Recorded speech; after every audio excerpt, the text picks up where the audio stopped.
Live from Studio 6B in Rockefeller Center, this is New York Nightly News with Chuck Scarborough. New York Governor Eliot Spitzer unveiled a state budget plan today that would increase spending about 5%, which is smaller than recent increases. It includes affordable housing credits for New York City and the area around New York City. Long Island reporter Carolyn Gussoff shows us one innovative program that's already using credits to help homeless people settle in the suburbs.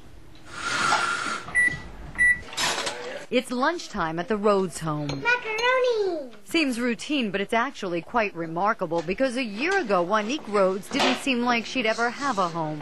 I lived in this abandoned shack for a while, you know, going in and out of there to get high. Prostituting to support a drug habit, Juanique gave birth to one child addicted to heroin and another she abandoned at the hospital. I was smoking crack cocaine while I was in labor, and next thing you know, my water broke.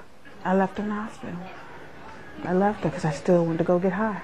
Juanique, as you know, was an addict for almost 20 years. What made the difference? We believe it's supportive housing. Supportive housing is a different approach to the homeless problem. Instead of herding homeless people into temporary shelters, supportive housing finds permanent homes in residential neighborhoods, then follows up with support services like job placement and drug rehab. It sounds expensive, but proponents say it actually saves money. Community Housing Innovations buys the homes with government aid, then rents them to homeless people. 100 so far on Long Island. It's much less expensive than the old way in which the homeless were placed in shelters where they require 24-hour security. They have social workers on staff. They have to provide food, which is very, very expensive.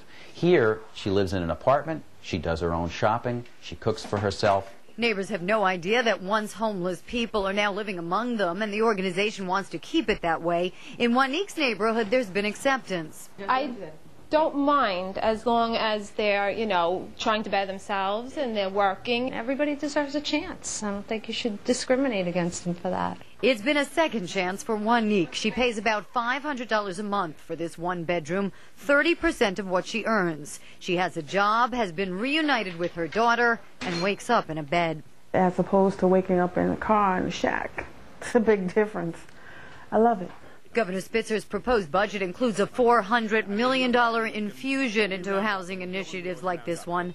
Juanique says it works. When I'm out there using, I just say to myself, this can't be my fate. This can't be my fate. You know what I'm saying? And it wasn't. Carolyn Gussoff, News Channel 4.